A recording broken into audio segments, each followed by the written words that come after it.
ਓਂਕਾਰ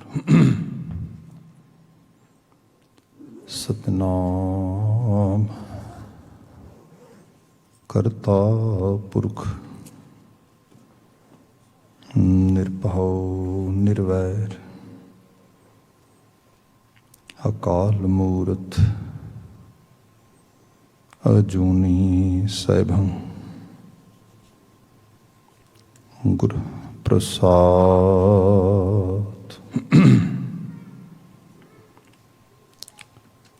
ਤੇਰੇ ਕਵਨ ਕਵਨ ਗੁਣ ਕਹਿ ਕਹੇ ਗਾਵਾਂ, ਤੂੰ ਸਾਹਿਬ ਗੁਣੀ ਨਿਧਾਨਾ। ਤੁਮਰੀ ਮਹਿਮਾ ਵਰਨ ਨਾ ਸਾਕੋ, ਤੂੰ ਠਾਕੁਰ ਊਚ ਭਗਵਾਨਾ। ਸੱਜਣ ਸੱਚਾ ਪਾਤਸ਼ਾਹ ਸਿਰ ਸ਼ਾਹਾਂ ਦੇ ਸ਼ਾਹ, ਜਿਸ ਪਾਸ ਬੈਠਿਆ ਸੋਹੀ ਹੈ ਸਭਨਾ ਦਾ ਵਿਸਾਹ। ਸਤਨਾਮ ਵਾਹਿਗੁਰੂ ਸਾਹਿਬ ਜੀਓ। ਸ਼ਲੋਕ ਮਹਲਾ ਪਹਿਲਾ। ਚੋਰਾਂ ਜਾਰਾਂ ਰੰਡੀਆਂ ਕੁੱਟਣੀਆਂ ਦੀ ਬਾਣ। ਚੋਰਾਂ ਜਾਰਾਂ ਰੰਡੀਆਂ ਕੁੱਟਣੀਆਂ ਦੀ ਬਾਣ। ਵੇਦੀ ਨਾ ਕੀ ਦੋਸਤੀ ਵੇਦੀ ਨਾ ਕਾ ਖਾਣ। ਸਿਫਤੀ ਸਾਰ ਨਾ ਜਾਣਨੀ ਸਦਾ ਵਸੈ ਸ਼ੈਤਾਨ। ਗਧੋਂ ਚੰਦਨ ਖੌਲੀਐ ਭੀ ਸਾਹੂ ਸਿਉ ਪਾਣ। ਨਾਨਕ ਕੂੜੈ ਕੱਤੇਐ ਕੂੜਾ ਤਣੀਐ ਤਾਣ। ਕੂੜਾ ਕੱਪੜ ਕੱਛੀਐ ਕੂੜਾ ਪਹਿਨਣ ਮਾਣ। ਮਹਲਾ ਪਹਿਲਾ। ਬਾਂਗਾ ਬੁਰਗੂ ਸਿੰਘੀਆਂ ਨਾਲੇ ਮਿਲੀ ਕਲਾਣ। ਇੱਕ ਦਾਤੇ ਇੱਕ ਮੰਗਤੇ ਨਾਮ ਤੇਰਾ ਪਰਵਾਣ। ਨਾਨਕ ਜਿਨਹੀ ਸੁਣ ਕੈ ਮੰਨਿਆ ਹਉ ਤਿਨਹਾ ਵਿਟੋਂ ਕੁਰਬਾਨ। ਪੌੜੀ। ਮਾਇਆ ਮੋਹ ਸਭ ਕੂੜ ਹੈ ਕੂੜੋ ਹੋਏ ਗਿਆ। ਹਉ ਮੈਂ ਝਗੜਾ ਪਾਇਓਨ ਝਗੜੈ ਜਗ ਮੋਇਆ। ਗੁਰਮੁਖ ਝਗੜ ਚੁਕਾਇਓਨ ਇੱਕੋ ਰਬ ਰਹਿਆ। ਸਭ ਆਤਮ ਰਾਮ ਪਛਾਣਿਆ ਭਉ ਜਲ ਤਰ ਗਿਆ। ਜੋਤ ਸਮਾਣੀ ਜੋਤ ਵਿੱਚ ਹਰ ਨਾਮ ਸਮਾਇਆ। ਜੋਤ ਸਮਾਣੀ ਜੋਤ ਵਿੱਚ ਹਰ ਨਾਮ ਸਮਿਆ। ਵਾਹਿਗੁਰੂ ਜੀ ਕਾ ਖਾਲਸਾ ਵਾਹਿਗੁਰੂ ਜੀ ਕੀ ਫਤਿਹ। ਜੁਗੋ ਜੁਗ ਅਟਲ। ਧੰਨ ਧੰਨ ਗੁਰੂ ਗ੍ਰੰਥ ਸਾਹਿਬ ਜੀ ਗੁਰੂ ਪਾਤਸ਼ਾਹ ਜੀ ਦੀ ਅਪਾਰ ਬਖਸ਼ਿਸ਼। ਸ਼ਾਮ ਸਮੇਂ ਸਤ ਸੰਗਤ ਦੇ ਪਲ ਅਸੀਂ ਮਾਣ ਰਹੇ ਹਾਂ। ਬੜੇ ਲੰਮੇਰੇ ਕੋਵਿਡ-19 ਦੀਆਂ ਇੰਸਟਰਕਸ਼ਨ ਦੇ ਪਾਬੰਦੀਸ਼ੁਦਾ ਸਮੇਂ ਤੋਂ ਬਾਅਦ ਸੰਗਤ ਦਾ ਇਹ ਮੌਕਾ ਸਾਨੂੰ ਪ੍ਰਾਪਤ ਹੋ ਰਿਹਾ ਹੈ। ਵਡਭਾਗੀ ਹਾਂ। ਗੁਰਬਾਣੀ ਵਿਚਾਰ ਦਾ ਸਮਾਂ ਹੈ। ਸੂਹੀ ਕੀ ਵਾਰ ਗੁਰੂ ਅਮਰਦਾਸ ਸਾਹਿਬ ਦੁਆਰਾ ਉਚਾਰਨ ਕੀਤੀ ਗਈ ਲੰਮੇਰੀ ਬਾਣੀ ਸਾਨੂੰ ਪ੍ਰਾਪਤ ਹੈ। ਇਸ ਪਾਵਨ ਵਾਰ ਵਿੱਚੋਂ 14 ਨੰਬਰ ਪੌੜੀ ਦਾ ਪਾਠ ਆਪਨੇ ਸਰਵਨ ਕੀਤਾ ਹੈ। ਨਾਲ ਲੱਗਦੇ 2 ਸ਼ਲੋਕ ਨੇ ਜਿਨ੍ਹਾਂ ਦੀ ਵਿਚਾਰ ਬੀਤੇ ਵਿੱਚ ਹੋਈ ਹੈ। ਅੱਜ ਵਿਚਾਰ ਡਾਇਰੈਕਟਲੀ ਪੌੜੀ ਤੋਂ ਸ਼ੁਰੂ ਕਰਨੀ ਹੈ। ਪੌੜੀ ਦੀ ਸੀ ਡਿਸਕਸ਼ਨ ਕਰਾਂਗੇ। ਗੁਰਦੇਵ ਜੋ ਜ਼ਿਕਰ ਕਰ ਰਹੇ ਨੇ, ਮਾਇਆ ਮੋਹ ਸਭ ਕੂੜ ਹੈ ਕੂੜੋ ਹੋਏ ਗਿਆ। ਅੱਜ ਸਵੇਰ ਸਮੇਂ ਜੋ ਪਾਵਨ ਗੁਰਬਚਨ ਹੁਕਮਨਾਮਾ ਵੀ ਆਇਆ ਸੀ, ਜੇਕਰ ਆਪਨੇ ਨਤਮਸਤਕ ਹੋਣ ਤੋਂ ਪਹਿਲਾਂ ਸਕਰੀਨ 'ਤੇ ਉਸ ਦਾ ਪਾਠ ਸਰਵਨ ਕੀਤਾ ਹੋਏ ਜਾਂ ਪਠਨ ਕੀਤਾ ਹੋਏ। ਮਾਇਆ ਮਮਤਾ ਮੋਹਣੀ ਜਿਨ ਵਿਨ ਤੰਤਾ ਜਗ ਖਾਇਆ, ਮਨਮੁਖ ਖਾਦੇ ਗੁਰਮੁਖ ਉਬਰੇ ਜਿਨੀ ਸੱਚ ਨਾਮ ਚਿਤ ਲਾਇਆ। ਗੁਰੂ ਅਮਰਦਾਸ ਸਾਹਿਬ ਦਾ ਹੀ ਪਾਵਨ ਇਹ ਸਲੋਕ ਜਿੱਥੋਂ ਇਹ ਹੁਕਮਨਾਮਾ ਪ੍ਰਾਰੰਭ ਹੁੰਦਾ ਹੈ। ਐਗਜ਼ੈਕਟਲੀ ਆ ਬਚਨ ਮਾਇਆ ਮੋਹ ਸਭ ਕੂੜ ਹੈ। ਸੁਬਾਹ ਵੀ ਥੋੜ੍ਹੀ ਬੇਨਤੀ ਹੋਈ ਸੀ। ਭਾਰਤੀ ਖਿੱਤੇ ਦੇ ਵਿੱਚ ਜੋ ਧਰਮ ਦੇ ਪਰਿਪੇਖ ਵਿੱਚ ਜਾਂ ਜਿਹਨੂੰ ਅਸੀਂ ਐਕਚੁਅਲ ਵਰਡ ਯੂਜ਼ ਕਰਦੇ ਹਾਂ ਅਧਿਆਤਮਕਤਾ ਮੀਨ ਸਪਿਰਿਚੁਅਲਿਟੀ, ਉਹਦੇ ਬਾਬਤ ਜੋ ਵੋਕੈਬਲਰੀ ਯੂਜ਼ ਕੀਤੀ ਗਈ, ਜੋ ਐਕਸਪਲੇਨੇਸ਼ਨ ਦਿੱਤੀ ਗਈ, ਉਹ ਸਾਰਿਆਂ ਨੂੰ ਜਦੋਂ ਅਸੀਂ ਦੇਖਦੇ ਹਾਂ ਤਾਂ ਕਈ ਵਾਰ ਚੀਜ਼ਾਂ ਸਾਫ਼ ਗੋਈ ਨਾਲ ਸਮਝ ਆਉਣ ਦੀ ਬਜਾਏ ਮੇਨ ਬੰਦੇ ਨੂੰ ਕਲੀਅਰ ਮੈਸੇਜ ਜਾਣ ਦੀ ਬਜਾਏ ਬੰਦਾ ਕਨਫਿਊਜ਼ ਹੋ ਜਾਂਦਾ ਹੈ, ਬੰਦਾ ਜ਼ਿਆਦਾ ਭਰਮ ਵਿੱਚ ਚਲਾ ਜਾਂਦਾ ਹੈ। ਇਹਦੇ ਬਾਬਤ ਗੁਰੂ ਗ੍ਰੰਥ ਸਾਹਿਬ ਦੇ ਬਚਨ ਵੀ ਨੇ, ਬੇਦ ਕਤੇਬ ਇਫਤਰਾ ਪਾਈ ਦਿਲ ਕਾ ਫਿਕਰ ਨਾ ਜਾਏ। ਇਹਨਾਂ ਦੇ ਵਿੱਚ ਇਫਤਰਾ ਹੈ, ਇਹਨਾਂ ਦੇ ਜ਼ਰੀਏ ਬੰਦੇ ਦੀ ਕਨਫਿਊਜ਼ਨ ਵੱਧ ਰਹੀ ਹੈ। ਗੁਰੂ ਸਾਹਿਬ ਨੇ ਜਦੋਂ ਬਾਣੀ ਦੀ ਰਚਨਾ ਰਚੀ, ਭਗਤਾਂ ਨੇ ਰਚਨਾ ਰਚੀ, ਇਹ ਸਾਰੇ ਨੂੰ ਕਲੈਕਟਿਵ ਐਫਰਟ ਦੇ ਨਾਲ ਗੁਰੂ ਅਰਜਨ ਸਾਹਿਬ ਨੇ ਕੰਪਾਈਲ ਕੀਤਾ। ਇਹ ਰਚਨਾ ਗ੍ਰੰਥ ਸਾਹਿਬ ਦੇ ਰੂਪ ਵਿੱਚ ਮਾਨਵ ਕਲਿਆਣ ਹਿੱਤ ਪ੍ਰਕਾਸ਼ਿਤ ਕੀਤੀ। ਮੁੜ ਕੇ ਰੁਤਬਾਏ ਗੁਰੂ ਦੇ 'ਚ ਇਹਨੂੰ ਸਾਹਿਬ ਮਹਾਰਾਜ ਨੇ ਮਨੁੱਖਤਾ ਨੂੰ ਡੈਡੀਕੇਟ ਕੀਤਾ। ਇਸ ਪਾਵਨ ਬਾਣੀ ਦੇ ਵਿੱਚ ਮਹਾਰਾਜ ਨੇ ਹਰ ਚੀਜ਼ ਨੂੰ ਬੜੇ ਸੁਚੱਜੇ ਢੰਗ ਨਾਲ ਐਕਸਪਲੇਨ ਕੀਤਾ, ਬੜੇ ਕਲੀਅਰ ਕੱਟ ਵੇ ਦੇ ਨਾਲ। ਹੁਣ ਜਿਵੇਂ ਮਾਇਆ ਦੀ ਗੱਲ ਆ, ਮਾਇਆ ਦੀ ਐਕਸਪਲੇਨੇਸ਼ਨ ਜੇ ਅਸੀਂ ਪੁਰਾਣੇ ਸ਼ਾਸਤਰਾਂ ਵਿੱਚ ਦੇਖਦੇ ਹਾਂ ਤਾਂ ਬੜੀ ਕਹਿ ਲਓ ਕਿ ਅਨਕਲੀਅਰਡ ਆ। ਹੁਣ ਮਾਇਆ ਬੰਦਾ ਸੋਚਦਾ ਹੈ ਮਾਇਆ ਮੀਨ ਕੈਸ਼, ਮਾਇਆ ਮੀਨ ਰੋਕੜ, ਸੋਨਾ ਚਾਂਦੀ, ਹੀਰੇ ਜਵਾਹਰਾਤ, ਮਾਇਆ ਮੀਨ ਪਰਿਵਾਰ, ਮਾਇਆ ਮੀਨ ਸੰਸਾਰ। ਸੋ ਸਾਰਿਆਂ ਨੂੰ ਮਾਇਆ ਵਿੱਚ ਲੈ ਆਂਦਾ। ਫਿਰ ਜਦੋਂ ਕਿਹਾ ਗਿਆ ਧਾਰਮਿਕ ਬੰਦਾ ਉਹ ਹੈ ਜਿਹੜਾ ਮਾਇਆ ਦਾ ਤਿਆਗੀ ਹੈ, ਫਿਰ ਇਹ ਸਾਰੇ ਨੂੰ ਰਿਨਾਊਂਸ ਕਰ ਦਿਓ, ਛੱਡ ਦਿਓ। ਸੱਚਾਈ ਇਹ ਹੈ ਜੇ ਅਸੀਂ ਸਾਰੇ ਹੀ ਸੰਸਾਰ ਛੱਡ ਦਿਆਂਗੇ, ਤਿਆਗ ਦਿਆਂਗੇ, ਜੀਵਨ ਕੈਸਾ ਹੋਏਗਾ। ਇਸ ਜੀਵਨ ਦੀ ਅਸੀਂ ਕਲਪਨਾ ਕਰੀਏ ਤੇ ਸਾਰੇ ਜਿਵੇਂ ਸਪੋਜ਼ ਕੁਝ ਧਰਮ ਮੰਨਿਆ ਗਿਆ ਸਮਾਜਿਕ ਨਹੀਂ ਹੋ ਸਕਦੇ, ਜਿਵੇਂ ਭਾਰਤੀ ਖਿੱਤੇ ਦੇ ਵਿੱਚ ਸਰੇਵੜੇ ਮਤ ਨੇ ਜਾਂ ਬੌਧ ਮਤ ਦੀ ਗੱਲ ਕੀਤੀ ਜਾਂਦੀ ਹੈ। ਜੇ ਸਾਰੇ ਭਿਕਸ਼ੂਕ ਬਣ ਗਏ, ਸਾਰੇ ਗਦਾਧਰ ਬਣ ਗਏ, ਸਾਰਿਆਂ ਨੂੰ ਕਿਹਾ ਗਿਆ ਕਿ ਤੁਸੀਂ ਭਿਕਸ਼ੂ ਬਣ ਕੇ ਹੱਥ 'ਚ ਕਟੋਰਾ ਬਣ ਕੇ ਮੰਗ ਕੇ ਖਾਣਾ, ਇਹ ਧਰਮ ਹੈ ਤੁਹਾਡਾ, ਸਾਰੇ ਹੀ ਭਿਕਸ਼ੂ ਬਣ ਕੇ ਦੇਗਾ ਕੌਣ? ਇਹ ਸੋਚ ਕੇ ਦੇਖੋ। ਜੇ ਸਾਰੇ ਹੀ ਸਮਾਜ ਤਿਆਗ ਗਏ ਤੇ ਅਲਟੀਮੇਟਲੀ ਸਮਾਜ ਕਿਸ ਡਾਇਰੈਕਸ਼ਨ 'ਚ ਜਾਏਗਾ?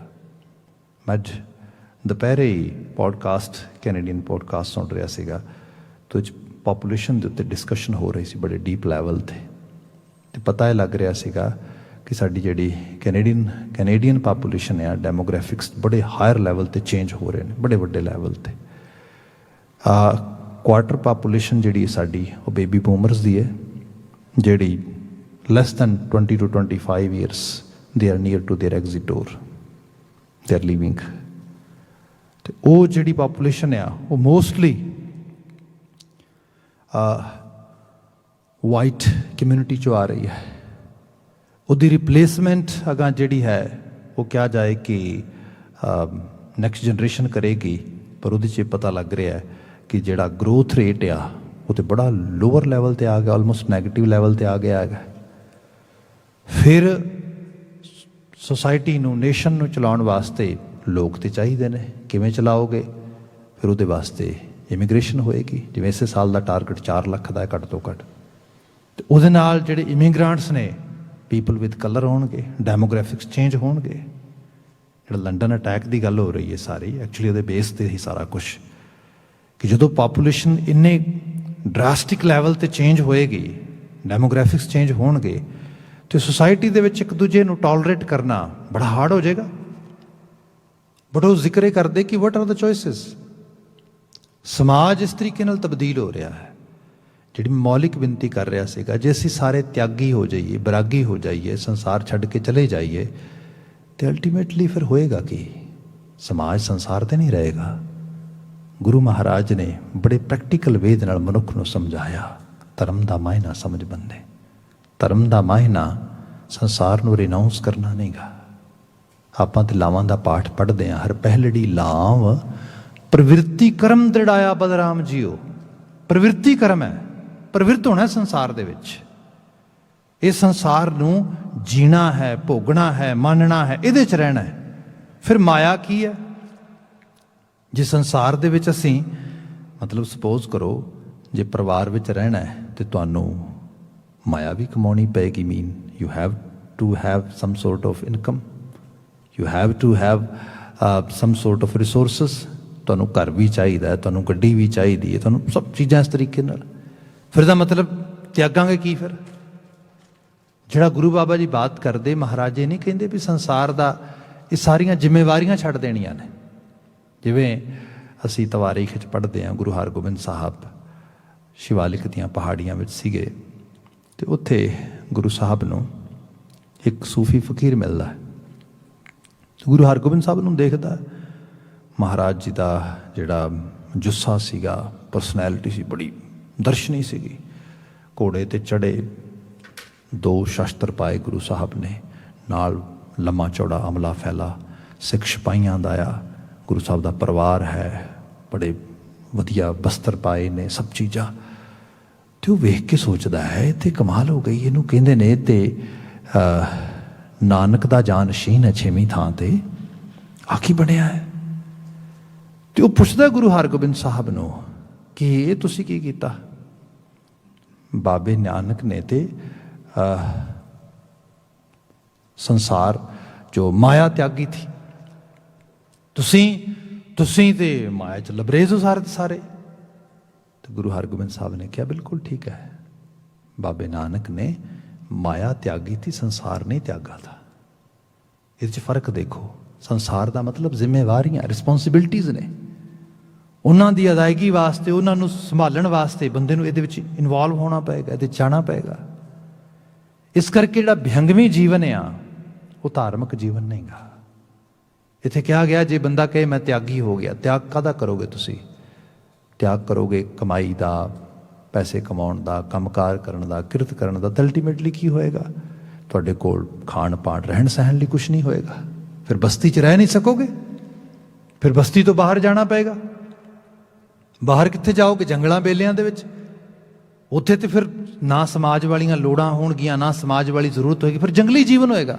ਤੇ ਜੰਗਲੀ ਜੀਵਨ ਨਗਨ ਜੀਵਨ ਹੈ, ਜਿਵੇਂ ਜਾਨਵਰਾਂ ਦਾ ਹੁੰਦਾ। ਭਗਤ ਕਬੀਰ ਜੀ ਨੇ ਬਿਆਨ ਕੀਤਾ, ਨਗਨ ਫਿਰਤ ਜੋ ਪਾਈਆ ਜੋਗ, ਬਨ ਕੋ ਮਿਰਗ ਮੁਕਤ ਸਭ ਹੋਗ। ਜੇ ਬੰਦਾ ਇਹ ਕਹੇ ਵੀ ਮੈਂ ਸਭ ਕੁਝ ਤਿਆਗ ਕੇ, ਤੇ ਇਵਨ ਬਸਤਰਾਂ ਦਾ ਤਿਆਗ ਕਰਕੇ ਜੰਗਲਾਂ 'ਚ ਤੁਰਿਆ ਫਿਰਦਾ, ਜੇ ਇਸ ਤਰੀਕੇ ਨਾਲ ਮੋਕਸ਼ ਮਿਲਦਾ ਹੋਏ, ਮੁਕਤੀ ਮਿਲਦੀ ਹੁੰਦੀ, ਤੇ ਬੰਦੇ ਤੇਰੀ ਵਾਰੀ ਤੇ ਨਹੀਂ ਸੀ ਆਉਣੀ।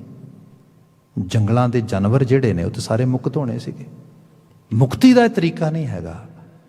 ਹੁਣ ਜਿਹੜੀ ਮਾਇਆ ਦੀ ਬਾਤ ਕੀਤੀ ਜਾ ਰਹੀ ਹੈ, ਇਹਨੂੰ ਐਕਚੁਅਲ ਲੈਵਲ 'ਤੇ ਸਮਝੀਏ।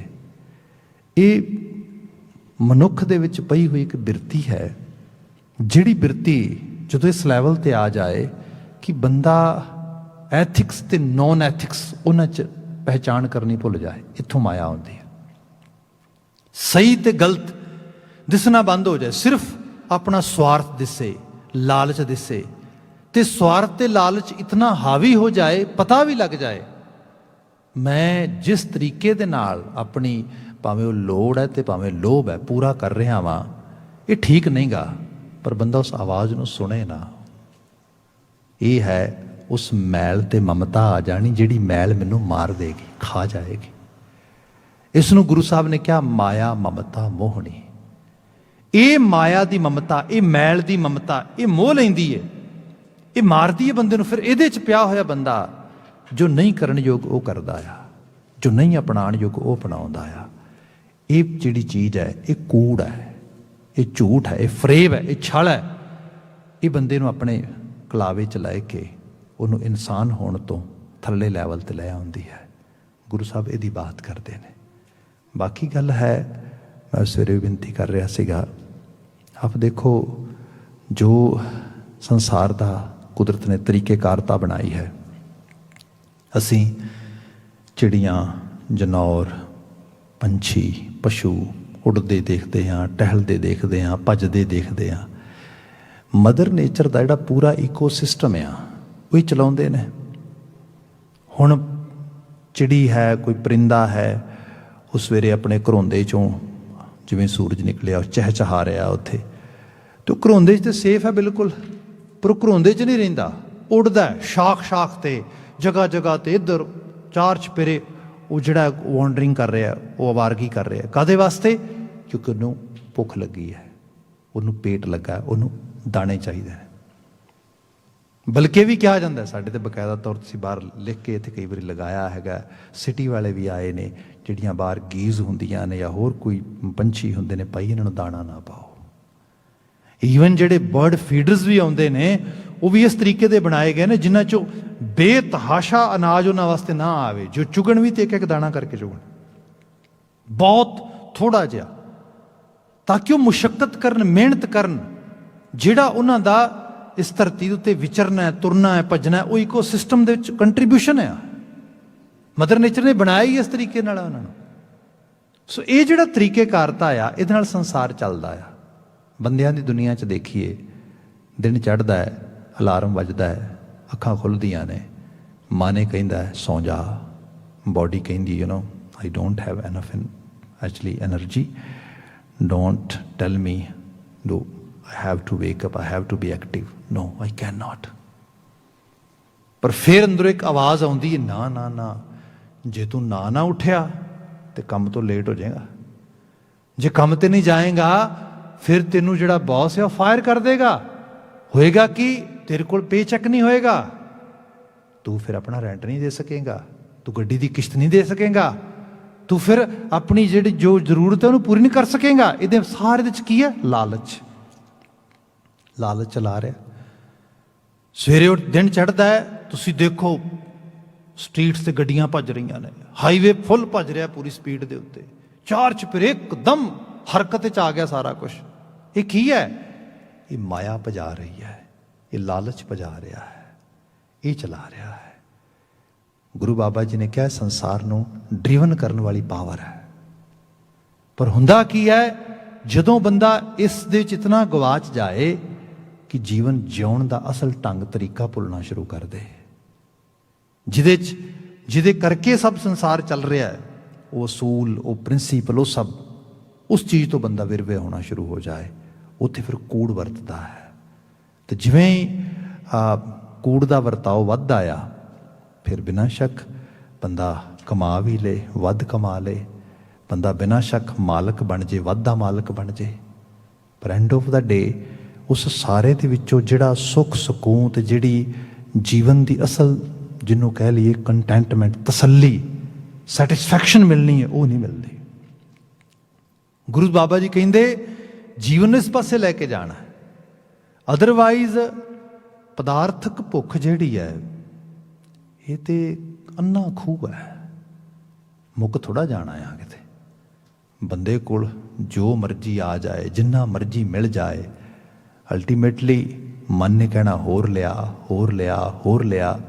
ਇਸੇ ਕਰਕੇ ਗੁਰੂ ਨਾਨਕ ਸਾਹਿਬ ਨੇ ਬਿਲਕੁਲ ਜਪਜੀ ਸਾਹਿਬ ਦੀ ਬੁਨਿਆਦੀ ਸਿੱਖਿਆ 'ਚ ਬਾਤ ਕੀਤੀ, ਭੁੱਖਿਆਂ ਭੁੱਖ ਨਾ ਉਤਰੀ, ਜੇ ਬੰਨਾ ਪੁਰੀਆਂ ਭਾਰ। ਸਾਰੀ ਦੁਨੀਆ ਦੇ ਭਾਰ ਬੰਨ ਲਈਏ ਨਾ, ਪੰਡਾਂ ਬੰਨ ਲਈਏ, ਤਾਂ ਵੀ ਇਹ ਭੁੱਖ ਨਾ ਉਤਰੇਗੀ। ਇੱਕ ਸਾਖੀ ਰੂਪ ਵਿੱਚ, ਕਹਾਣੀ ਰੂਪ ਦੇ ਵਿੱਚ ਬਾਤ ਕਰ ਦਿੰਦਾ ਇੱਕ ਐਗਜ਼ਾਮਪਲ ਦੇ ਤੌਰ 'ਤੇ। ਉਹ ਇਸ ਤਰੀਕੇ ਨਾਲ ਆਉਂਦਾ ਹੈ ਕਿ ਕੋਈ ਛੋਟਾ ਜਿਹਾ ਰਾਜਾ ਹੈ ਪੁਰਾਣੇ ਸਮੇਂ ਦੇ ਵਿੱਚ, ਸਿਆਲੀ ਦਿਨ ਨੇ, ਬਾਹਰ ਸ਼ਾਮਿਆਨਾ ਲਗਾ ਕੇ ਧੁੱਪ ਸੇਕ ਰਿਹਾ। ਤਾਂ ਉਸੇ ਸਮੇਂ ਕੋਈ ਫਕੀਰ ਕਹਿ ਲਓ, ਸਾਧੂ ਸ਼ਖਸ, ਉਹ ਅੱਗੇ ਦੀ ਲੰਘਿਆ ਉਸ ਰਾਜੇ ਦੇ। ਉਹਨੇ ਸੋਚਿਆ ਆਮ ਕਰਕੇ ਜਿਹੜੇ ਰਾਜੇ ਰਜਵਾੜੇ ਹੁੰਦੇ ਸੀ, ਉਹਨਾਂ ਨੂੰ ਕਿੱਥੇ ਕਿਸੇ ਨੂੰ ਮੁਲਾਕਾਤ ਦਾ ਮੌਕਾ ਬਣਦਾ ਸੀਗਾ, ਬੜੀ ਉਹ ਹਵੇਲੀਆਂ 'ਚ ਰਹਿੰਦੇ, ਬੜਾ ਉਹਨਾਂ ਦਾ ਰਹਿਣ ਸਹਿਣ ਬੜਾ ਐਕਸਕਲੂਸਿਵ ਹੁੰਦਾ। ਉਹਨੇ ਸੋਚਿਆ ਇਹ ਹਵੇਲੀ ਦਾ ਮਾਲਕ ਰਾਜਾ ਬਾਹਰ ਬੈਠਾ ਹੈ, ਮੌਕਾ ਬਣਿਆ ਹੈ, ਕਿਉਂ ਨਾ ਇਹਦੇ ਕੋਲੋਂ ਕੁਝ ਪਦਾਰਥਕ ਤੌਰ 'ਤੇ ਕੁਝ ਲੈ ਲਿਆ ਜਾਏ। ਅੱਗੇ ਆਇਆ ਤੇ ਅੱਗੇ ਆ ਕੇ ਕਹਿੰਦਾ ਵੀ ਰਾਜਨ ਕੁਝ ਫਕੀਰ ਨੂੰ ਦੇ, ਫਕੀਰ ਦੀ ਝੋਲੀ ਪਾ ਦੇ। ਉਹ ਰਾਜਾ ਵੀ ਬਾਈ ਚਾਂਸ ਚੰਗੇ ਮੂਡ 'ਚ ਸੀਗਾ। ਕਹਾਣੀ ਜਿਵੇਂ ਲਿਖੀ ਗਈ, ਉਹ ਕਹਿੰਦਾ ਵੀ ਫਕੀਰ ਸਾਹਿਬ ਬੈਠੋ, ਸਤਿਕਾਰ ਨਾਲ ਬਿਠਾਇਆ। ਕਹਿੰਦਾ ਅੱਛਾ ਗੱਲ ਇਹ ਹੈ, ਕੀ ਚਾਹੁੰਦੇ ਹੋ? ਕਹਿੰਦੇ ਜੀ ਕੁਝ ਮੈਂ ਮਤਲਬ ਗਦਾਧਰ ਹਾਂ, ਕੁਝ ਦੇ ਦਿਓ। ਉਹ ਕਹਿੰਦਾ ਗੱਲ ਇਹ ਹੈ ਵੀ ਮੇਰਾ ਮਨ ਅੱਜ ਖੁਸ਼ ਆ, ਜੋ ਕਹੋਗੇ ਉਹ ਦੇ ਦਿਆਂਗਾ। ਫਕੀਰ ਹੱਸ ਪਿਆ, ਕਹਿਣ ਲੱਗਾ ਇਸ ਤਰ੍ਹਾਂ ਨਹੀਂ ਹੋ ਸਕਦਾ, ਮੈਂ ਪਤਾ ਨਹੀਂ ਕੀ ਮੰਗ ਲਵਾਂ, ਮੁੜ ਕੇ ਤੁਸੀਂ ਦਿਓ ਨਾ, ਤੁਹਾਡੇ ਮੂੰਹ ਦਾ ਸਵਾਦ ਖਰਾਬ ਹੋਏ, ਮੇਰਾ ਵੀ ਖਰਾਬ ਹੋਏ, ਗੱਲਬਾਤ ਕਹਿਣ ਦਾ ਤਰੀਕਾ ਤੇ ਠੀਕ ਨਹੀਂਗਾ। ਉਹ ਕਹਿੰਦਾ ਨਹੀਂ, ਤੇਰੇ ਨਾਲ ਵਾਅਦਾ ਰਿਹਾ, ਜੋ ਕਹੇਂਗਾ ਉਹੀ ਦੇ ਦਿਆਂਗੇ। ਹਰ ਜਦੋਂ ਇਹ ਬਾਤ ਹੋਈ 2-3 ਵਾਰੀ ਰਾਜੇ ਨੇ ਦੁਹਰਾ ਕੇ ਕਹਿਤਾ। ਫਕੀਰ ਨੇ ਹੌਸਲਾ ਜਿਹਾ ਕਰਕੇ ਕਹਿਣ ਲੱਗਾ ਜੀ ਪੱਕੀ ਗੱਲ ਹੈ? ਕਹਿਣ ਲੱਗਾ ਪੱਕੀ ਗੱਲ ਹੈ, ਜੇ ਤੂੰ ਇਹ ਕਹੇ ਵੀ ਮੇਰਾ ਰਾਜ ਭਾਗ ਤੂੰ ਮੰਗਣਾ ਚਾਹੁੰਦਾ, ਮੈਂ ਉਹ ਵੀ ਦੇ ਦਿਆਂਗਾ। ਫਕੀਰ ਹੌਸਲਾ ਜਿਹਾ ਕਰਕੇ ਕਹਿਣ ਲੱਗਾ ਜੀ ਇਹੀ ਦੇ ਦਿਓ, ਸਭ ਕੁਝ ਹੀ ਦੇ ਦਿਓ, ਆਪਣੇ ਆਸਣ ਤੇ ਬਿਠਾ ਦਿਓ ਬਸ। ਜਦੋਂ ਇਸ ਗੱਲ ਤੇ ਆਈ ਬਾਤ ਤੇ ਰਾਜਾ ਹੱਸ ਪਿਆ, ਕਹਿਣ ਲੱਗਾ ਬਿਠਾ ਦੇਣਾ, ਵਾਅਦਾ ਕੀਤਾ ਤੇਰੇ ਨਾਲ, ਵਾਅਦੇ ਤੋਂ ਨਹੀਂ ਮੁੱਕਰਦਾ, ਬਿਠਾ ਦੇਣਾ, ਸਭ ਕੁਝ ਹੀ ਤੇਰਾ। ਪਰ ਗੱਲ ਇਹ ਹੈ ਹੁਣ ਫਕੀਰ ਸੀ, ਹੁਣ ਤੇ ਕਿਸੇ ਤੋਂ ਖੋਹ ਨਹੀਂ ਸਕਦਾ, ਲੁੱਟ ਨਹੀਂ ਸਕਦਾ, ਹੁਣ ਤੇ ਮੰਗ ਹੀ ਸਕਦਾ ਸੀਗਾ। ਇਸ ਕਰਕੇ ਮੰਗਣ ਤੇ ਆਇਆ ਤੇ ਮੇਰਾ ਸਾਰਾ ਰਾਜ ਭਾਗ ਮੰਗ ਲਿਆ। ਕੱਲ ਨੂੰ ਰਾਜਾ ਬਣੇਗਾ ਤੇ ਰਾਜੇ ਮੰਗਣ ਤੇ ਨਹੀਂ ਜਾਂਦੇ, ਲੁੱਟਣ ਜਾਂਦੇ ਨੇ, ਦੂਜਿਆਂ ਦਾ ਰਾਜ ਭਾਗ ਖੋਸਦੇ, ਦੂਜਿਆਂ ਦੀ ਜਿਹੜੀ ਹੈ ਜ਼ਮੀਨ ਖੋਹਦੇ।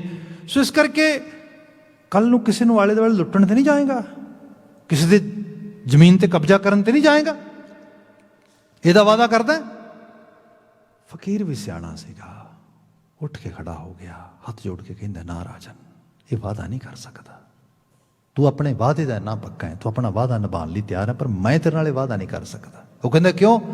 ਕਹਿਣ ਲੱਗਾ ਸੱਚਾਈ ਇਹ ਹੈ, ਤੂੰ ਮੌਕਾ ਦਿੱਤਾ ਹੈ, ਕੁਝ ਵੀ ਪੱਲੇ ਨਹੀਂ, ਗਦਾਧਰ ਆ, ਗਲੀਆਂ 'ਚ ਕੱਖਾਂ ਤਰ੍ਹਾਂ ਤੁਰਿਆ ਫਿਰਦਾ, ਤੂੰ ਮੌਕਾ ਦਿੱਤਾ ਹੈ, ਤੇਰਾ ਰਾਜ ਭਾਗ ਮੰਗਣ ਤੱਕ ਦੀ ਅੰਦਰ ਆਵਾਜ਼ ਆ ਰਹੀ ਹੈ, ਅੰਦਰ ਦੀ ਬਿਰਤੀ ਇਹ ਕਹਿ ਰਹੀ ਸਭ ਕੁਝ ਮਿਲ ਜੇ। ਜੇ ਰਾਜਾ ਬਣ ਗਿਆ ਫਿਰ ਕੀ ਹਾਲਤ ਬਣੇਗੀ, ਸੋਚ ਵੀ ਨਹੀਂ ਸਕਦਾ। ਜਿਹਨੂੰ ਸਾਹਿਬ ਨੇ ਬਾਣੀ 'ਚ ਕਿਹਾ ਨਾ, ਸਗਲ ਸ੍ਰਿਸ਼ਟ ਤੇ ਰਾਜਾ ਦੁਖੀਆ। ਮਤਲਬ ਇਹ ਬੰਦਾ ਸੋਚਦਾ ਮਿਲ ਗਿਆ, ਰਾਜਾ ਬਣ ਗਿਆ, ਰੱਜ ਜਾਵਾਂਗਾ, ਰੱਜਣਾ। ਮਹਾਰਾਜ ਕਹਿੰਦੇ ਬੰਦੇ ਆਪਣੇ ਮਨ ਦੀ ਦੁਨੀਆ ਨੂੰ ਸਮਝ, ਮਾਇਆ ਦੀ ਬਿਰਤੀ ਨੂੰ ਕਾਊਂਟਰ ਕਰੋ, ਆਪਣੇ ਆਪ ਨੂੰ ਖੁਦ ਸੋਚੋ। ਮੈਂ ਡੀਪ ਲੈਵਲ ਤੇ ਬਾਤ ਕਰਦਾ, ਦੇਖੋ ਇਹ ਸੈਲਫ ਐਜੂਕੇਸ਼ਨ ਹੈ, ਗੁਰਮਤ ਬੜੀ ਪ੍ਰੈਕਟੀਕਲ ਹੈ। If we are able to ask one question to ourselves, ਕੋਈ ਵੀ ਚੀਜ਼ ਮੈਂ ਖਰੀਦਣ ਲੱਗਾ, ਮੈਂ ਮੰਗ ਰਿਹਾ, ਮੇਰੀ ਇੱਛਾ ਆ, ਮੇਰੀ ਡਿਜ਼ਾਇਰ ਆ, ਮੇਰੀ ਵਿਸ਼ ਆ, ਮੇਰੀ ਵਾਂਟ ਆ, but can I ask my self, do I really need it? ਜੇ ਮੈਨੂੰ ਚਾਹੀਦੀ ਹੈ, ਵਾਈ ਆਈ ਨੀਡ ਇਟ, ਕਾਹਦੇ ਵਾਸਤੇ? ਜਦੋਂ ਇਸ ਲੈਵਲ ਤੇ ਜਾਓਗੇ, ਜਿਹਨੂੰ ਅਸੀਂ ਸੰਤੋਖ ਕਹਿੰਦੇ ਹਾਂ, ਕੰਟੈਂਟਮੈਂਟ ਕਹਿੰਦੇ ਹਾਂ, ਇਹ ਆਵੇ ਨਾ ਭਾਵੇਂ ਪੂਰੀ ਤਰ੍ਹਾਂ, ਪਰ ਇਹ ਦਿਸਣਾ ਜ਼ਰੂਰ ਸ਼ੁਰੂ ਹੋ ਜਾਂਦਾ ਹੈ, ਅਹਿਸਾਸ ਹੋ ਜਾਂਦਾ ਹੈ। ਹਾਂ ਆਖਰਕਾਰ ਇੱਥੇ ਤੇ ਬੰਦੇ ਨੂੰ ਥੋੜ੍ਹਾ ਬਹੁਤਾ ਆਪਣੇ ਆਪ ਤੇ ਕੰਟਰੋਲ ਕਰਨਾ ਚਾਹੀਦਾ। ਗੁਰੂ ਅਮਰਦਾਸ ਸਾਹਿਬ ਕਹਿੰਦੇ ਮਾਇਆ ਮੋਹ ਸਭ ਕੂੜ ਹੈ। ਜੇ ਇਸ ਬਿਰਤੀ ਦੇ ਛਲਾਵੇ 'ਚ ਆ ਗਏ ਤੇ ਇਹਦੇ ਮੋਹ 'ਚ ਪੈ ਗਏ, ਇਹ ਸਭ ਕੂੜ ਕਰ ਦੇਗੀ। ਇਹ ਐਸੇ ਫਰੇਬ ਦੀ ਦੁਨੀਆ ਸਾਨੂੰ ਇਨਵੋਲਵ ਕਰ ਲਏਗੀ ਜਿਹਦੇ 'ਚੋਂ ਨਿਕਲਣਾ ਨਾਮੁਮਕਿਨ ਹੋ ਜਾਏਗਾ, ਮੁਸ਼ਕਿਲ ਹੋ ਜਾਏਗਾ। ਫਿਰ ਮੈਂ ਇੱਕ ਪ੍ਰੈਕਟੀਕਲ ਲੈਵਲ ਤੇ ਬਾਤ ਕਰ ਦਿੰਦਾ ਵਾਂ। ਅੱਜ ਪੰਜਾਬ ਤੇ ਪੰਜਾਬ ਦੀ ਫਿਜ਼ਾਂ ਦੇ ਵਿੱਚ ਖਾਸ ਕਰਕੇ ਸਿੱਖੀ ਵਿਸ਼ਵਾਸਾਂ ਨਾਲ ਜੁੜਿਆ ਹੋਇਆ ਜਿਹੜਾ ਇੱਕ ਕਮਿਊਨਿਟੀ ਦਾ ਹਿੱਸਾ ਆ, ਉਹ ਡਾਇਸਪੋਰਾ ਦੇ ਵਿੱਚ ਕਾਫੀ ਵੱਡੀ ਗਿਣਤੀ 'ਚ ਆ ਗਿਆ। Diaspora mean America, Canada, New Zealand, Australia, England, European ਮਮਾਲਿਕ, ਡਿਵੈਲਪਡ ਨੇਸ਼ਨਸ ਦੇ ਵਿੱਚ। ਇੱਥੇ ਇਹਨਾਂ ਦੇ ਕੋਲ ਬਾਇੰਗ ਐਬਿਲਿਟੀ ਵੀ ਕਾਫੀ ਵੱਧ ਗਈ ਹੈ। ਪਰ ਇਸ ਸਾਰੇ ਦੇ ਵਿੱਚੋਂ ਕੁਝ ਚੀਜ਼ਾਂ ਅਸੀਂ ਈਜ਼ੀਲੀ ਨੋਟਿਸ ਕਰ ਸਕਦੇ ਹਾਂ, ਜਿਵੇਂ ਸ਼ੋਅ ਆਫ ਕਰਨਾ। ਸਾਡੇ ਵੱਡੇ ਵੱਡੇ ਫੰਕਸ਼ਨ, ਇਹਦੇ ਡਿਊ ਟੂ ਕੋਵਿਡ ਸਾਲ ਹੋਇਆ ਕੁਝ ਫਰਕ ਪਿਆ। ਸਾਡਾ ਰਹਿਣ ਸਹਿਣ, ਖਾਣ ਪਾਣ ਇਹ ਕਿਸ ਲੈਵਲ ਤੇ ਜਾ ਰਿਹਾ ਹੈਗਾ। ਇਹਦੇ ਮੁਕਾਬਲਤਨ ਕੰਪੈਰੇਟਿਵਲੀ ਜੇ ਬੰਦੇ ਕੋਲ ਅਫੋਰਡੇਬਿਲਿਟੀ ਵਧੀ, ਜੇ ਚੀਜ਼ਾਂ ਵਧੀਆਂ, ਹੋਰ ਵੀ ਬਹੁਤ ਸਾਰੇ ਤਰੀਕੇ ਨੇ ਆਪਣੇ ਇਸ ਸਾਰੇ ਨੂੰ ਇਸਤੇਮਾਲ ਕਰਨ ਦੇ। ਬੰਦਾ ਆਪਣੇ ਆਪ ਤੇ ਸੈਲਫ ਇਨਵੈਸਟਮੈਂਟ ਕਰੇ, ਐਜੂਕੇਸ਼ਨ ਲਵੇ, ਜਿਹੜੀਆਂ ਰਿਕ੍ਰੀਏਸ਼ਨਲ ਐਕਟੀਵਿਟੀਜ਼ ਨੇ ਉਹਨਾਂ ਵਿੱਚ ਪਾਰਟਿਸਿਪੇਟ ਕਰੇ, ਕਮਿਊਨਿਟੀ ਨੂੰ ਪੇ ਬੈਕ ਕਰੇ। ਇਹ ਉਹ ਚੀਜ਼ਾਂ ਨੇ ਜਿਹੜੀਆਂ ਬਹੁਤ ਵੱਡੇ ਲੈਵਲ ਤੇ ਸੈਟਿਸਫੈਕਸ਼ਨ ਵੀ ਕ੍ਰੀਏਟ ਕਰਨਗੀਆਂ, ਸਾਡੇ ਸਮਾਜ ਦਾ ਸਾਡਾ ਭਲਾ ਵੀ ਕਰਨਗੀਆਂ। ਸਿੱਖੀ ਇਹ ਹੈ। ਪਰ ਜੇ ਬਿਰਤੀ ਇਸੇ 'ਚ ਪੈ ਗਏ ਵੀ ਨਾ ਨਾ ਨਾ, ਬਸ ਮਾਇਆਵੀ ਦੁਨੀਆ ਦੀ ਖੇਡ 'ਚ ਗਵਾਚੇ ਰਹਿਣਾ ਆ, ਸਵਾਰਥ, ਲਾਲਚ, ਹਵਸ, ਬਹੁਤ ਜ਼ਿਆਦਾ ਜਿਹਨੂੰ ਕਹਿ ਲਵੋ ਕਿ ਇੱਕ main type of behaviour adapt ਕਰਨਾ ਆ। ਗੁਰੂ ਮਹਾਰਾਜ ਕਹਿੰਦੇ ਮਾਇਆ ਮੋਹ ਸਭ ਕੂੜ ਹੈ, ਕੂੜੋ ਹੋਏ ਗਿਆ। ਸਭ ਕੁਝ ਹੋ ਹਵਾ ਕੇ ਬਣ ਬਣਾ ਕੇ ਫਿਰ ਕੂੜ ਹੋ ਜਾਏਗਾ। ਇਸ ਕਰਕੇ ਜਦੋਂ ਬੰਦਾ ਇਸ ਲੈਵਲ ਤੇ ਚਲਾ ਜਾਂਦਾ ਆ, ਉਹਦੇ ਕੋਲ ਸੋਰਸਸ ਹੁੰਦੇ, ਸਰਮਾਇਆ ਹੁੰਦਾ, ਬਹੁਤ ਕੁਝ ਹੁੰਦਾ, ਪਰ ਇਹ ਸਭ ਕੁਝ ਵੀ ਉਹਦੇ ਅੰਦਰ ਦਾ ਵੈਕਿਊਮ ਉਹਨੂੰ ਭਰਦਾ ਨਾ, ਖਲਾਅ ਵਿੱਚ ਰਹਿੰਦਾ ਉਹ। ਅਗਲਾ ਬਚਨ ਲਿਖਿਆ ਸਾਹਿਬ ਨੇ ਇਹਦੇ ਨਾਲ, ਹਉਮੈ ਝਗੜਾ ਪਾਇਓਨ ਝਗੜਾ ਜਗ ਮੋਇਆ, ਹਉਮੈ ਝਗੜਾ ਪਾਇਓਨ। ਹੁਣ ਹੰਕਾਰ ਜਿਹੜਾ ਈਗੋਟਿਸਟ ਐਟੀਟਿਊਡ ਬੰਦੇ 'ਚ ਆਉਂਦਾ ਆ, ਇਹ ਕਲੇਸ਼ ਨੂੰ ਜਨਮ ਦਿੰਦਾ ਹੈ, ਜਿਹਨੂੰ ਅਸੀਂ ਕੌਨਫਲਿਕਸ਼ਨ ਕਹਿੰਦੇ ਹਾਂ। ਇਹ ਪੱਕੀ ਗੱਲ ਹੈ, ਕਿਉਂਕਿ ਵਧੀ ਹੋਈ ਈਗੋ ਜਿਹੜੀ ਹੈ ਇਹ ਆਪਣੇ ਤੋਂ ਬਿਨਾਂ ਕਿਸੇ ਨੂੰ ਬਰਦਾਸ਼ਤ ਨਹੀਂ ਕਰਦੀ। ਅਤੇ ਜਦੋਂ ਦੂਜਿਆਂ ਦੀ ਹੋਂਦ ਵੀ ਸਾਡੇ ਬਰਾਬਰ ਆਉਣ ਲੱਗਦੀ ਹੈ, ਟਕਰਾਅ ਪੈਦਾ ਹੁੰਦਾ ਹੈ, ਅਤੇ ਅਜੀਬ ਤਰ੍ਹਾਂ ਦੀ ਹਾਲਤ ਬਣਦੀ ਬੰਦੇ ਦੇ ਅੰਦਰ। ਉਸ ਚੀਜ਼ ਵਿੱਚੋਂ ਕਿਵੇਂ ਨਿਕਲਿਆ ਜਾਏ? ਇੱਕ ਰੰਗ ਹੋਰ ਦੇਖ ਲੈਣਾ, ਜਿਹੜਾ ਈਗੋ ਦਾ ਇਹ ਪਰਸਪੈਕਟਿਵ ਹੈ, ਇਹ ਦੂਜਿਆਂ ਨੂੰ ਤੰਗ ਘੱਟ ਕਰਦਾ ਹੈ, ਬੰਦੇ ਨੂੰ ਆਪ ਤੰਗ ਜ਼ਿਆਦਾ ਕਰਦਾ ਹੈ। ਜਿਹੜਾ ਅਸੀਂ ਝਗੜੇ ਦੀ ਵੀ ਗੱਲ ਕਰਦੇ ਹਾਂ ਨਾ, ਝਗੜਨ ਵਾਲਾ ਬੰਦਾ ਦੂਸਰੇ ਨੂੰ ਤਾਂ ਚਲੋ ਬੁਰਾ ਭਲਾ ਕਹਿ ਸਕਦਾ ਆ, ਲੜ ਸਕਦਾ ਹੈ, ਪਰ ਜਿਹੜੀ ਉਹਦੀ ਅੰਦਰ ਦੀ ਹਾਲਤ ਹੈ ਉਹਦਾ ਅੰਦਾਜ਼ਾ ਲਾਓ, ਉਹ ਕਿੰਨੀ ਪੇਨਫੁਲ ਹੋਏਗੀ। ਗੁਰੂ ਸਾਹਿਬ ਨੇ ਕਿਹਾ ਇਸ ਨੂੰ ਕਾਊਂਟਰ ਕਰ, ਇਸ ਚੀਜ਼ 'ਚ ਨਾ ਜਾਈ। ਹੁਣ ਇਹਦੇ 'ਚੋਂ ਬਚਣ ਦਾ ਤਰੀਕਾ ਬਹੁਤ ਸਾਰੇ ਰੰਗ ਨੇ ਬਾਣੀ ਦੇ ਵਿੱਚ। ਮੈਂ ਇੱਕ ਦੋ ਬਾਣੀ ਦਾ ਰੰਗ ਬਿਆਨ ਕਰ ਦੇਣਾ, ਫਿਰ ਇਸ ਸ਼ਬਦ ਚੱਕ ਕੇ ਉਹਦੀ ਫਰਦਰ ਐਕਸਪਲੇਨੇਸ਼ਨ ਹੋਏਗੀ। ਆਪਨੇ ਕਈ ਵਾਰੀ ਇਹ ਸ਼ਬਦ ਪੜ੍ਹਿਆ ਹੋਏਗਾ, ਹਉਮੈ ਦੀਰਘ ਰੋਗ ਹੈ ਦਾਰੂ ਪੀਸ ਮਾਹੇ। ਕਈ ਵਾਰ ਲੋਕ ਕਹਿੰਦੇ ਅੱਛਾ ਇਹਦੇ 'ਚ ਦਾਰੂ ਕਿਵੇਂ ਹੋ ਸਕਦਾ? ਭਾਈ ਦਾਰੂ ਇਹਦੇ 'ਚ ਇਸ ਤਰੀਕੇ ਨਾਲ ਹੈ, ਟੀਕਾਕਾਰ ਇਹ ਕਹਿੰਦੇ ਦਾਰੂ ਪੀਸ ਮਾਹੇ, ਵੀ ਇਹ ਲਾ ਇਲਾਜ ਨਹੀਂ, ਇਹਦਾ ਇਲਾਜ ਵੀ ਪੋਸੀਬਲ ਆ। ਉਹ ਕਿਵੇਂ? ਕਿਰਪਾ ਕਰਹਿ ਜੇ ਆਪਣੀ ਗੁਰ ਕਾ ਸ਼ਬਦ ਕਮਾ ਹੈ। ਜੇ ਉਹ ਤਰਸ ਦੇ ਘਰ ਵਿੱਚ ਆਏ, ਸਾਨੂੰ ਗੁਰੂ ਕਾ ਸ਼ਬਦ ਸੁਣਨ ਦੀ ਜਾਚ ਆ ਜਾਂਦੀ ਹੈ, ਸਿੱਖਿਆ ਸੁਣਨ ਦੀ ਜਾਚ ਆ ਜਾਂਦੀ ਹੈ। ਇਹਨੂੰ ਹੋਰ ਸਿੰਪਲ ਕਰ ਦਈਏ, ਜਿਵੇਂ ਇਸ ਮੁਲਕ 'ਚ ਅਸੀਂ ਰਹਿ ਰਹੇ ਹਾਂ, ਫਰੀ ਕੰਟਰੀ ਹੈ, ਆਪੋ ਆਪਣੀ ਮਰਜ਼ੀ ਪੂਰੀ ਕਰਨ ਦੀ ਸਭ ਨੂੰ ਆਜ਼ਾਦੀ ਹੁੰਦੀ ਹੈ। ਬੱਚਿਆਂ ਦੇ ਵਿੱਚ ਜਿਵੇਂ ਟੀਨ ਏਜ ਆਉਂਦੀ ਹੈ, ਉਸ ਤੋਂ ਬਾਅਦ 13, 14, 15 ਬੱਚਾ ਪਿਛਲੱਗ ਨਹੀਂ ਬਣ ਸਕਦਾ, ਨਾ ਪਰਿਵਾਰ ਦਾ, ਨਾ ਸਮਾਜ ਦਾ, ਨਾ ਆਲੇ ਦੁਆਲੇ ਦਾ। ਇਹ ਕੁਦਰਤ ਨੇ ਉਹਦੇ ਕੰਨ 'ਚ ਫੂਕ ਮਾਰੀ ਹੈ, ਇਹ ਮਦਰ ਨੇਚਰ ਦਾ ਲਾ ਵੀ ਹੈਗਾ। ਉਹਨੇ ਰਿਬੈਲੀਅਸ ਬਣਨਾ, ਥੋੜ੍ਹਾ ਬਹੁਤਾ ਬਾਗੀ ਜ਼ਰੂਰ ਬਣੇਗਾ। ਉਹ ਜੇ ਪ੍ਰੋਪਰ ਲਕੀਰਾਂ ਫੋਲੋ ਕਰੇਗਾ, ਉਹਦੀ ਜਿਹੜੀ ਸੈਲਫ ਡਿਵੈਲਪਮੈਂਟ ਹੈ ਉਹ ਨਹੀਂ ਹੋ ਪਾਏਗੀ। ਉਹਨੇ ਥੋੜ੍ਹੀ ਬਹੁਤੀ ਬਾਉਂਡਰੀ ਚੈਲੰਜ ਕਰਨੀ ਹੈ ਉਸ ਤਰੀਕੇ ਦੇ ਨਾਲ। ਹੁਣ ਜਦੋਂ ਇਹ ਬਾਤ ਹੋ ਗਈ ਤੇ ਉਹਦੇ ਵਿੱਚ, ਕਿਉਂਕਿ ਇੱਥੇ ਸਾਡੇ ਕੋਲ, ਮਾਫੀ ਮੰਗਾਂਗਾ ਮੈਂ, ਪਹਿਲਾਂ ਜਿਵੇਂ ਬਾਤ ਕੀਤੀ ਹੈ, ਮਾਇਆ ਬੜੀ ਵੱਡੀ ਚੀਜ਼ ਹੈ, ਮਾਇਆ ਬਹੁਤ ਚਾਹੀਦੀ ਹੈ। ਅਤੇ ਮਾਇਆ ਇਸ ਕਰਕੇ ਚਾਹੀਦੀ ਹੈ ਤਾਂ ਕਿ ਅਸੀਂ ਸਹੀ ਤਰੀਕੇ ਦਾ ਜੀਵਨ ਜੀ ਸਕੀਏ। ਜਦੋਂ ਅਸੀਂ ਸਿਰਫ ਆਪਣੇ ਖਾਣ ਪਾਣ ਅਤੇ ਰਹਿਣ ਸਹਿਣ ਨੂੰ ਪੋਲਿਸ਼ ਕਰੀ ਜਾਂਦੇ ਹਾਂ ਅਤੇ ਸੋਚਦੇ ਹਾਂ ਅਸੀਂ ਮਾਇਆ ਦਾ ਸਹੀ ਇਸਤੇਮਾਲ ਕਰ ਲਿਆ, ਨਾ। ਐਕਚੁਅਲ ਲੈਵਲ 'ਤੇ ਸਾਡੇ ਕੋਲ ਰੀਸੈਂਟਲੀ 2-3 ਸਾਲ ਹੋਏ ਨੇ, ਇੱਕ ਸਿੱਖ ਹੈਲਪਲਾਈਨ ਸ਼ੁਰੂ ਕੀਤੀ ਅਸੀਂ। People who are in crisis, they want any kind of help ਔਰ ਐਨੀ ਕਾਈਂਡ ਆਫ ਇਨਫੋਰਮੇਸ਼ਨ। ਅਤੇ ਉਹ ਵੀ ਨਾ ਹੋਇਆਂ ਵਰਗੀ ਆ। ਇਸ ਤੋਂ ਬਿਨਾਂ ਸਾਡੇ ਮੈਂਟਲ ਹੈਲਥ 'ਚ ਲੈ ਲਓ, ਸੋਸ਼ਲ ਸਰਵਿਸਿਸ 'ਚ ਲੈ ਲਓ, ਈਵਨ ਕਿਸੇ ਲੈਵਲ ਦੀ ਪੀਅਰ ਸਪੋਰਟ ਵਿੱਚ ਲੈ ਲਓ, ਕੁਛ ਵੀ ਨਹੀਂ ਹੈਗਾ। ਇਹ ਤਾਂ ਉਨੀ ਦੇਰ ਹੀ ਜਿੰਨੀ ਦੇਰ ਸਭ ਠੀਕ ਚੱਲ ਰਿਹਾ। ਜਦੋਂ ਕੋਈ ਸ਼ਖਸ ਕ੍ਰਾਈਸਿਸ ਵਿੱਚ ਹੈ, ਉਹਨੂੰ ਪਤਾ ਹੀ ਨਹੀਂ ਲੱਗਦਾ ਕਰਨਾ ਕੀ ਹੈ। ਬੱਚਿਆਂ ਦੇ ਨਾਲ, ਆਪਣੇ ਨਾਲ ਕਿਤੇ ਥੋੜ੍ਹੀ ਜਿਹੀ ਬੰਦੇ ਨੂੰ ਜਿਹੜੀ ਚੈਲੰਜ ਪੈਂਦਾ ਇਸ ਤਰੀਕੇ ਦੇ ਨਾਲ, ਜਿੱਥੋਂ ਜਾ ਕੇ ਪਤਾ ਲੱਗਦਾ ਸਾਡੇ ਕੋਲ ਕੋਈ ਉਹੋ ਜਿਹੇ ਸੋਰਸਿਸ ਨਹੀਂ ਹੈਗੇ। ਫਿਰ ਦੂਸਰੀ ਗੱਲ, ਅਸੀਂ ਮਤਲਬ ਇੱਕ ਤਰ੍ਹਾਂ ਦੇ ਨਾਲ ਰਿਐਕਟਿਵ ਲੋਕ ਵਾ, ਮਾਫੀ ਮੰਗਾਂਗਾ ਮੈਂ ਲਫ਼ਜ਼ ਯੂਜ਼ ਕਰ ਰਿਹਾ, ਜਦੋਂ ਹਾਲਾਤ ਬਣਦੇ ਉਦੋਂ ਅਸੀਂ ਰਿਐਕਟ ਕਰਦੇ, ਪ੍ਰੋਐਕਟਿਵ ਨਹੀਂ ਹੈਗੇ। ਜਿਵੇਂ ਸਪੋਜ਼ ਕਰੋ ਜੇ ਘਰ ਬਣਾਇਆ ਹੈ ਅਤੇ ਘਰ ਬਣਾਉਣ ਤੋਂ ਪਹਿਲਾਂ ਜਿਹੜੇ ਫਾਇਰ ਸੇਫਟੀ ਰੂਲਸ ਨੇ ਉਹ ਪਹਿਲਾਂ ਅਪਣਾਏ ਜਾਂਦੇ ਨੇ। ਉਹਦੇ ਵਾਸਤੇ ਪਹਿਲਾਂ ਬਾਹਰ ਪਾਈਪਲਾਈਨ ਵਿਛਾਈ ਜਾਂਦੀ ਹੈ, ਫਾਇਰ ਹਾਈਡਰੈਂਟ ਬਣਾਏ ਜਾਂਦੇ, ਸਭ ਚੀਜ਼ਾਂ ਪਹਿਲਾਂ ਬਣਾਈਆਂ ਜਾਂਦੀਆਂ। ਜਦੋਂ ਕਿਤੇ ਐਮਰਜੈਂਸੀ ਹੋਏਗੀ ਉਦੋਂ ਭੱਜਣਾ ਨਹੀਂ ਪਏਗਾ, ਉਦੋਂ ਇਸ ਚੀਜ਼ ਦੀ ਲੋੜ ਪੂਰੀ ਹੋਏਗੀ। ਜਿੱਥੇ ਇਸ ਚੀਜ਼ ਦਾ ਖਿਆਲ ਨਾ ਕੀਤਾ ਗਿਆ ਫਿਰ ਹੋਏਗਾ ਕਿ ਅਲਟੀਮੇਟਲੀ ਤੇ ਕੋਈ ਬਚਾਅ ਦਾ ਸੋਰਸ ਨਹੀਂ ਹੋ ਸਕਦਾ। ਸੋ ਇਸ ਤਰੀਕੇ ਦੇ ਨਾਲ ਅਸੀਂ ਦੇਖੀਏ ਤੇ ਸਮਾਜ ਦੇ ਵਿੱਚ ਹਾਲਾਤ ਇਹ ਬਣੇ ਨੇ ਕਿ ਅਸੀਂ ਇਹਨਾਂ ਚੀਜ਼ਾਂ ਬਾਰੇ ਇਨਵੈਸਟਮੈਂਟ ਹੀ ਨਹੀਂ ਕੀਤੀ, ਨਾ ਨਿੱਜੀ ਤੌਰ 'ਤੇ, ਨਾ ਕਮਿਊਨਿਟੀ ਸਾਈਡ ਤੋਂ, ਨਾ ਸਾਡੇ ਕੋਲ ਸਾਡੇ ਬਜਟ ਦਾ ਹਿੱਸਾ ਵੀ ਨਹੀਂ ਹੈਗਾ ਹੈ, ਪਰਿਵਾਰਕ ਤੌਰ 'ਤੇ ਵੀ, ਸਮਾਜਿਕ ਤੌਰ 'ਤੇ ਵੀ। ਇਹ ਵੱਡਾ ਕ੍ਰਾਈਸਿਸ ਹੈ ਸਹੀ ਰੂਪ ਵਿੱਚ ਕਹਾਂ ਤੇ। ਇਹ ਐਵੇਂ ਨਹੀਂ ਗੈਂਗਸਟਰ ਪੈਦਾ ਹੋ ਗਏ, ਐਵੇਂ ਨਹੀਂ ਡਰੱਗ ਡੀਲਰਸ ਪੈਦਾ ਹੋ ਗਏ, ਐਵੇਂ ਨਹੀਂ ਸਮਾਜ ਦੇ 'ਚ ਹਾਲਤ ਬਣ ਗਈ ਹੈ ਕਿ ਇੱਕਦਮ ਜਿਹੜਾ ਹੈਗਾ ਸਾਡੇ ਇਹਨਾਂ ਡਾਇਸਪੋਰਾ ਦੇ ਵਿੱਚ ਸਾਡੀ ਨੈਕਸਟ ਜਨਰੇਸ਼ਨ ਨਾਲ ਸਾਡੀ ਅਜੀਬ ਤਰ੍ਹਾਂ ਦੀ ਹਾਲਤ ਬਣਦੀ ਲੱਗੀ ਜਾ ਰਹੀ ਹੈ। ਖੈਰ ਜਿਹੜੀ ਮੈਂ ਬੇਨਤੀ ਕਰਨ ਲੱਗਾ ਸੀਗਾ ਉਹ 'ਚ ਹੁੰਦਾ ਕੀ ਹੈ ਕਿ ਬੱਚਾ ਆ ਉਹ ਗੱਲ ਨਹੀਂ ਸੁਣਦਾ। ਜੇ ਮਾਂ ਬਾਪ ਕਹਿੰਦੇ ਨੇ ਸੱਜੇ ਜਾਣਾ, ਉਹ ਕਹਿੰਦਾ ਡੈਫੀਨੇਟਲੀ ਹੁਣ ਤੇ ਖੱਬੇ ਜਾਵਾਂਗਾ because you guys have told me. ਇਹ ਰਿਬੈਲੀਅਸ ਹੋਣਾ ਆ। ਇਹ ਜਦੋਂ ਇਹੋ ਜਿਹੀ ਚੀਜ਼ ਹੋਏਗੀ ਹੁਣ ਕੀਤਾ ਕੀ ਜਾਏ। ਫਿਰ ਇਹ ਵੀ ਗੱਲ ਹੈ ਸਾਡੇ ਮਨ ਜਿਹੜਾ ਬੜਾ ਜਜਮੈਂਟਲ ਆ, ਉਹ ਰਾਈਟ ਵੇ ਜੱਜ ਕਰ ਲੈਂਦਾ ਵੀ ਅੱਛਾ ਬਸ ਇਹ ਤੇ ਖਤਮ ਹੈ ਜੀ, ਇਹ ਬੱਚਾ ਮੇਰੇ ਕਿਸੇ ਕੰਮ ਦਾ ਨਹੀਂ, ਨਿਬੜਿਆ ਕੰਮ।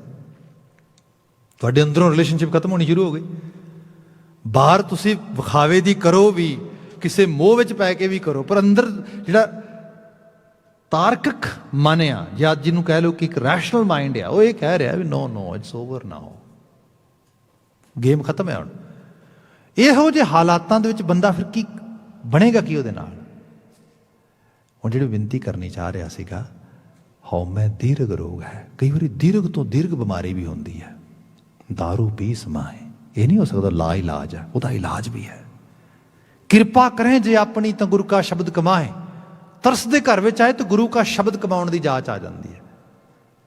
ਹੁਣ ਇੱਥੇ ਗੱਲ ਇਹ ਹੁੰਦੀ ਹੈ, ਸਿੰਪਲ ਗੱਲ ਕਰਦੇ ਹਾਂ, ਮਾਹੌਲ ਐਸਾ ਹੋਏ ਪਰਿਵਾਰ ਦਾ ਜਾਂ ਕਿਤੇ ਬਾਹਰ ਵੱਡੇ ਐਕਸਟੈਂਡਡ ਫੈਮਿਲੀ ਵਿੱਚ, ਫਰੈਂਡ ਸਰਕਲ ਦੇ ਵਿੱਚ, ਉਸ ਬੱਚੇ ਦੇ ਤੇ ਉਹਦੇ ਮਾਂ-ਬਾਪ ਦੇ ਕੰਨ ਕਿਸੇ ਦੀ ਗੱਲ ਸੁਣ ਸਕਦੇ ਹੋ, ਤੇ ਜਿਹਦੀ ਗੱਲ ਸੁਣ ਸਕਦੇ ਹੋਣ ਉਹ ਕੋਈ ਰਿਲਾਇਬਲ ਵਾਈਜ਼ ਸੋਰਸ ਹੋਏ, ਗੱਲ ਬਣ ਜਾਏਗੀ। ਜਿੱਥੇ ਮਰਜ਼ੀ ਸਿਚੁਏਸ਼ਨ ਚਲੀ ਜਾਏ ਵਾਪਸੀ ਹੋ ਸਕਦੀ ਹੈ, ਜਿਹਨਾਂ ਮੁਲਕਾਂ 'ਚ ਅਸੀਂ ਕਈ ਵਾਰੀ ਕਾਉਂਸਲਿੰਗ ਵੀ ਕਹਿ ਦਿੰਦੇ ਹਾਂ।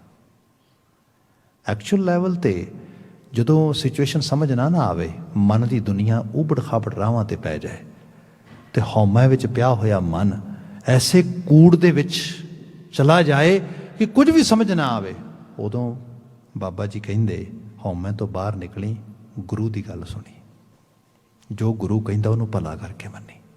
ਗੁਰੂ ਅਮਰਦਾਸ ਸਾਹਿਬ ਇਹ ਬਿਆਨ ਕਰਦੇ, ਕਹਿਣ ਲੱਗੇ ਹਉਮੈ ਝਗੜਾ ਪਾਏ ਉਹਨੂੰ ਝਗੜਾ ਜਗ ਮੋਇਆ। ਸੰਸਾਰ ਇਸ ਪਾਸੇ ਮਰ ਰਿਹਾ ਹੈ, ਨੋ ਡਾਊਟ ਇਹ ਬਿਮਾਰੀ ਹੈ ਸੰਸਾਰ ਨੂੰ, ਪਰ ਕਿਆ ਗੁਰਮੁਖ ਝਗੜ ਚੁਕਾਏ ਹੋਣ। ਜਿਨ੍ਹਾਂ ਗੁਰੂ ਵੱਲ ਮੂੰਹ ਕੀਤਾ ਉਹਨਾਂ ਦੇ ਝਗੜੇ ਚੁੱਕ ਗਏ, ਖਤਮ ਹੋ ਗਏ। ਕਿਉਂ? ਕਿਉਂਕਿ ਉਹਨਾਂ ਨੇ ਗੁਰੂ ਦੀ ਗੱਲ ਸਿੱਖਿਆ, ਕੰਨ 'ਚ ਪਾ ਲਈ। ਉਹਨਾਂ ਕਿਹਾ ਹਾਂ ਮੇਰੇ ਗੁਰੂ ਨੇ ਕਿਹਾ ਆ, ਤੇ ਗੁਰੂ ਨੇ ਕਿਹਾ ਹੁਕਮ ਦਾ ਪੈਰੋਕਾਰ ਬਣ, ਹੁਕਮ ਨੂੰ ਮੰਨਿਆ ਕਰ, ਆਪਣੇ ਆਪ ਨੂੰ ਹੁਕਮੀ ਬੰਦਾ ਕਿਆ ਕਰ, ਜੋ ਗੁਰ ਕਹੈ ਸੋਈ ਭਲ ਮਾਨੋ। ਇਸ ਰਾਹ ਨੂੰ ਅਡਾਪਟ ਕਰ। ਇੱਥੇ ਮਹਾਰਾਜ ਬਿਆਨ ਕਰਦੇ ਹਉਮੈ ਝਗੜਾ ਪਾਏ ਹੋਣ, ਇਹਦੇ 'ਚੋਂ ਨਿਕਲਣ ਵਾਸਤੇ ਗੁਰਮੁਖ ਝਗੜ ਚੁਕਾਏ ਹੋਣ, ਇੱਕੋ ਰਵ ਰਹਿਆ। ਫਿਰ ਵੱਡੀ ਗੱਲ ਇਹ ਹੁੰਦੀ ਹੈ, ਬੰਦਾ ਬਹੁਤ ਨਿੱਜੀ ਫਾਇਦੇ ਲਈ ਬਹੁਤ ਜ਼ਿਆਦਾ ਤੜਪਦਾ ਹੈ। ਆਲੇ ਦੁਆਲੇ ਨੂੰ ਕੁਝ ਫਾਇਦਾ ਹੁੰਦਾ ਦੇਖਦਾ ਹੈ, ਜਾਂ ਆਲੇ ਦੁਆਲੇ 'ਚ ਕੁਝ ਪ੍ਰਫੁੱਲਤਾ ਦੇਖਦਾ ਹੈ, ਪ੍ਰੋਸਪੈਰਿਟੀ ਦੇਖਦਾ ਹੈ, ਕੁਝ ਅਚੀਵਮੈਂਟ ਦੇਖਦਾ ਹੈ, ਕੁਝ ਮਾਣ ਮਨੋਵਰ ਦੇਖਦਾ ਹੈ, ਖੁਸ਼ੀ ਦੇਖਦਾ ਆ। ਕਈ ਵਾਰੀ ਅੰਦਰ ਇੱਕਦਮ ਹਾਲਤ ਇਹ ਬਣ ਜਾਂਦੀ ਹੈ, ਮੈਂ ਕਿੱਥੇ ਖੜਾ, ਅਗਲਾ ਕਿੱਥੇ ਖੜਾ, ਓਹੋ। ਇਹ ਕੰਪੈਰੀਜ਼ਨ ਮਾਰਦਾ। ਇਹਨੂੰ ਕਾਊਂਟਰ ਕਿਵੇਂ ਕੀਤਾ ਜਾਏ? ਜਦੋਂ ਇਹ ਦੇਖਿਆ ਜਾਏ ਕਿ ਮੇਰੀ ਖੁਸ਼ੀ ਤੇ ਕੀ ਦੂਜੇ ਦੀ ਖੁਸ਼ੀ ਵੱਖਰੀ ਥੋੜ੍ਹਾ ਆ, ਕੋਈ ਗੱਲ ਨਹੀਂ। ਇੱਥੋਂ ਰੱਬ ਵੇਖਣ ਦੀ ਜਾਚ ਆਉਂਦੀ। ਇਹ ਰਵਣ ਉਹਦਾ ਵੇਖਣਾ ਇਸ ਰੂਪ ਦੇ ਵਿੱਚ, ਇੱਥੇ ਮੇਰ ਤੇਰ ਘਟਦੀ ਹੈ। ਇਸ ਨੂੰ ਗੁਰੂ ਬਾਬਾ ਜੀ ਨੇ ਕਿਹਾ ਕਿ ਇੱਕੋ ਰਬ ਰਹਿਆ, ਸਭ ਆਤਮ ਰਾਮ ਪਛਾਣਿਆ, ਭਉ ਜਲ ਤਰ ਗਿਆ। ਫਿਰ ਇੱਕ ਆਤਮ ਰਾਮ ਨੂੰ ਪਛਾਣ ਲਿਆ, ਮੇਰੀ ਆਤਮਾ ਤੁਹਾਡੀ ਆਤਮਾ ਇੱਕੋ ਰੱਬ ਦੀ ਤੇ ਹੈ। ਇਹ ਤੇ ਫਿਰ ਬਹੁਤ ਮੀਨ ਕਾइंड ऑफ ਬਿਹੇਵੀਅਰ, ਮੀਨ ਕਾइंड ऑफ ਜਿਹੜੀ ਅਪਰੋਚ ਹੈ ਜੀਵਨ ਦੀ, ਉਹ ਘਟਦੀ ਹੈ। ਇਹੀ ਸੁਖਨੁਮਾ ਹਾਲਤ ਆ। ਜਿਤਨੇ ਸੈਲਫਿਸ਼ ਹੋਵਾਂਗੇ, ਸੈਲਫ ਸੈਂਟਰਡ ਹੋ ਕੇ ਜੀਣ ਦੀ ਟਰਾਈ ਕਰਾਂਗੇ, ਜਿਹੜੀ ਰੀਅਲ ਸੈਲਫ ਆ, ਜਿਹਨੂੰ ਅਸੀਂ ਰੀਅਲ ਬੀਇੰਗ ਕਹਿੰਦੇ ਆ, ਉਹਦੇ ਨਾਲ ਨਹੀਂ ਜੁੜਾਂਗੇ। ਜਿੱਥੇ ਥੋੜੇ ਸੈਲਫਲੈਸ ਹੋਵਾਂਗੇ, ਫਿਰ ਜਿਹੜੀ ਸਾਡੀ ਰੀਅਲ ਸੈਲਫ ਹੈ ਉਹ ਸਾਨੂੰ ਨਜ਼ਰ ਆਵੇਗੀ।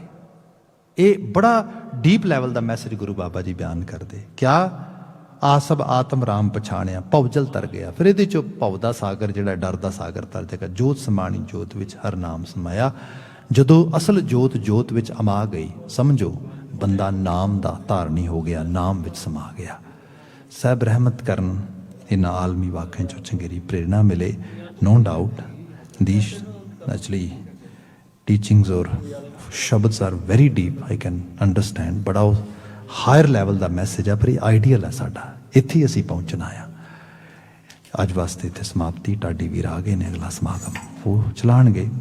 ਕਿਰਸਾਨੀ ਸੰਘਰਸ਼ ਦੀ ਜੂਝ ਰਹੇ ਮਾਈ ਭਾਈ ਦੀ ਸਫਲਤਾ ਹੋਏ, ਉਹਦੀ ਅਰਦਾਸ ਕਹਿ ਦੇਣਾ ਜੀ। ਵਾਹਿਗੁਰੂ ਜੀ ਕਾ ਖਾਲਸਾ, ਵਾਹਿਗੁਰੂ ਜੀ ਕੀ ਫਤਿਹ।